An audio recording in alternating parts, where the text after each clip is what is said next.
If you find yourself eating less food, you're training harder, yet you cannot lose weight, you do not want to make these mistakes when it comes to your metabolism and fat loss. Today, I'm going to be going over the top 5 mistakes that cause you to slow down your metabolism. I'm also going to be sharing with you some tips to help you build muscle, rev up that metabolism, and get you to transform that body. Welcome back to the Iron Beauty Podcast. My name is Elizabeth, and here we share everything in terms of fat loss, gut, hormone health, even lifestyle. Everything to help you lose fat, build muscle, and get long-term sustainable results.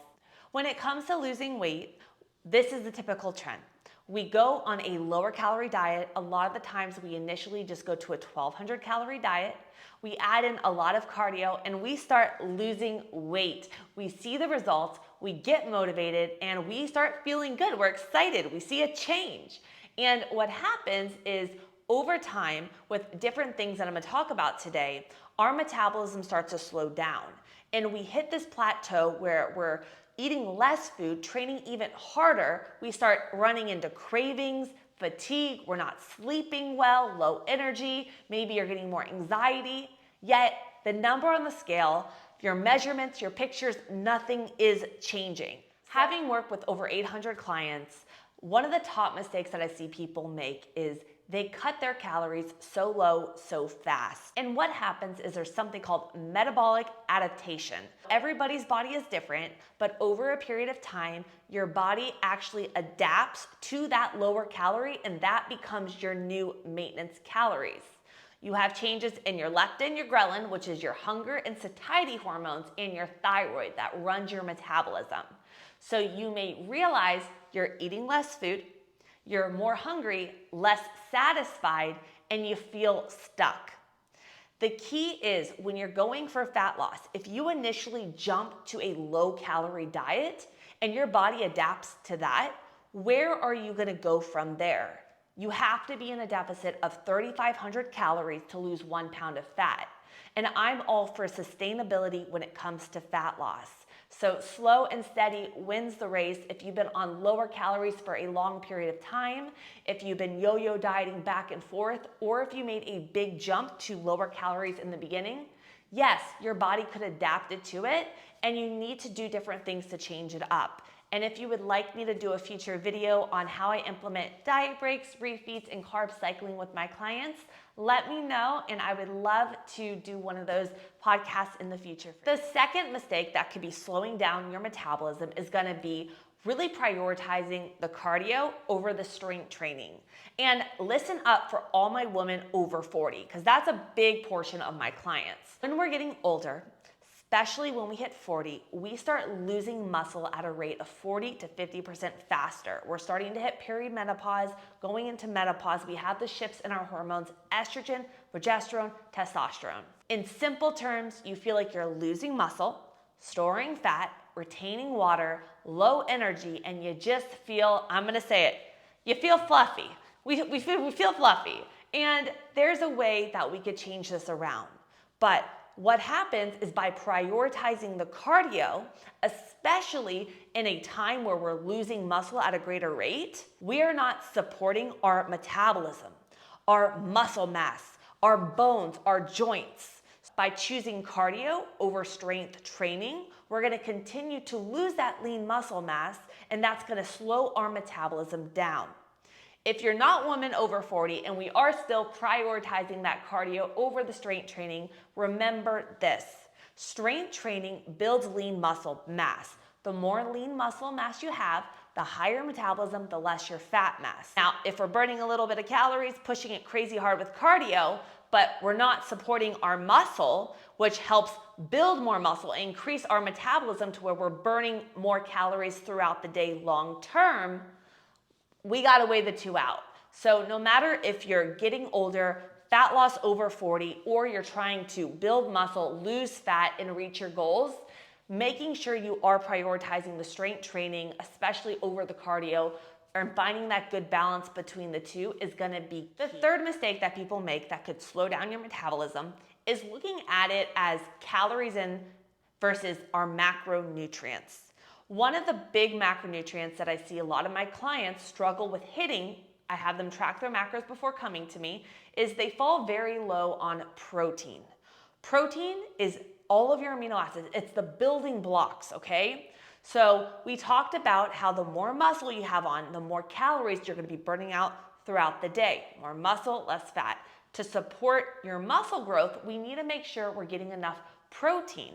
And everybody's body demands different amounts of protein, depending on your stress, your sleep, your activity level, your gut health. If you have enough stomach acid to be breaking everything down, absorbing and assimilating those nutrients. I like to aim for around 1 to 1.25 grams per pound of body weight and adjust from there. Getting enough protein throughout the day is gonna help with muscle repair, recovery. If you're on fat loss, it's gonna help you with muscle retention so that we're able to keep that muscle that we spent so much time building so we can have that higher metabolic rate.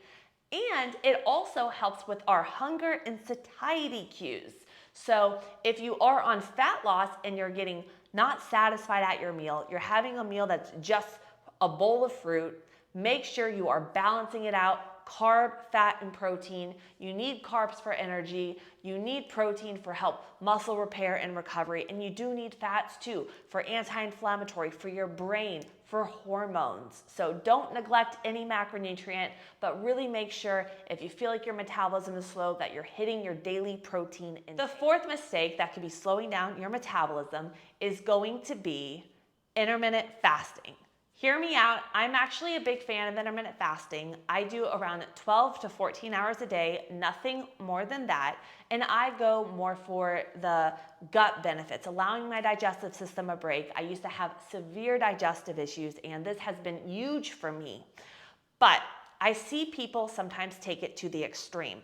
A lot of individuals, and I'm not saying this is the main reason, again, I'm not tearing down intermittent fasting, I'm just saying this is what sometimes happens. I see a lot of clients come to me, they go to it for fat loss, they're maybe doing 1 to 2 meals a day, and they're fasting for around 18 to 20 hours. And they do that every single day. And initially, they start seeing results. They feel better, more energy, they start losing weight.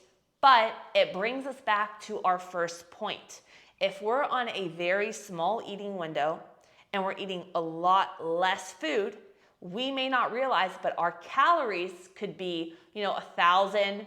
I have some clients come to me, they're eating 800 calories a day, and your metabolism adapts to it. So while it may work in the beginning, the longer you are doing it, everyone's body is different, we adapt at different rates, it may not work for you long term.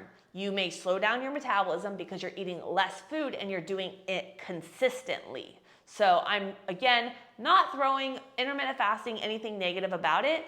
I just say there is something when it comes to finding balance. I'm not doing things every single day, finding the balance with our calories, making sure we're fueling our body enough, and really looking into why we are doing intermittent fasting, what benefits we're looking to get to it, so that we're able to look at our hormones, look at what our goals are in terms of fat loss, and look at what our body needs right now to reach those goals, feel its best self, and get sustainable results. The fifth mistake I see people make that could slow down your metabolism is gonna be, I'm gonna group it together. So it goes with sleep and stress. So if you are training hard, you're on lower calories, but we're not sleeping, we're not recovering, we're not really prioritizing that aspect, that's really going to be working against you. You may realize that you are just tired all the time. You're not feeling strong. You're not training as hard because you're not recovering as well.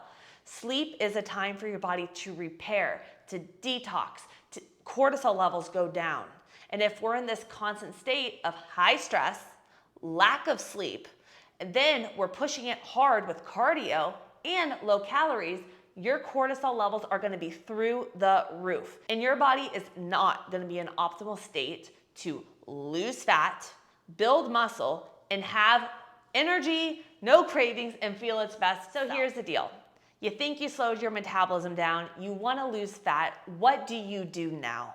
So this is a big thing that I do with my clients called reverse dieting. If you've been yo-yo dieting for a while, or you've been doing low calories for a while, and no matter what, you cannot get over this plateau, I do something where I help build my client's metabolism, increase their lean muscle mass.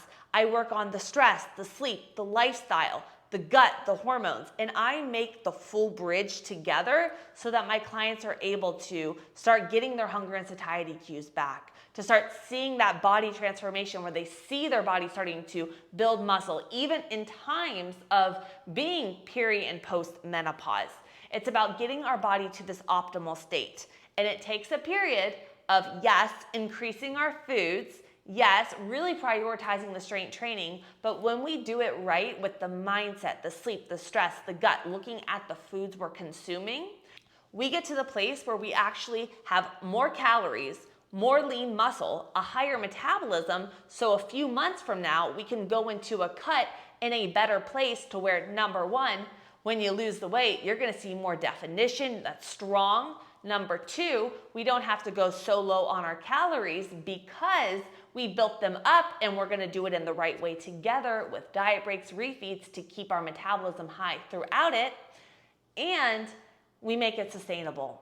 It's not about how fast can I get to a goal, it's how can we work with our hormones, how can we work with our body, how can we train smarter, not harder. And that is how you're gonna get sustainability, and that is how I maintain my physique and stay lean year round. If you need help, send me over the DM ready on Instagram and let's set up a call. I do a 90-day transformation program with my clients, and we dive into all of this.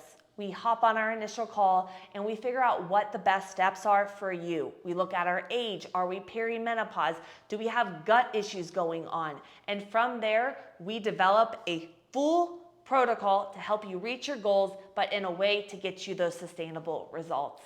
I hope you enjoyed this podcast today. If you love it, please give me a little review on Apple, on Spotify. Let me know if you have any topics you want me to cover next.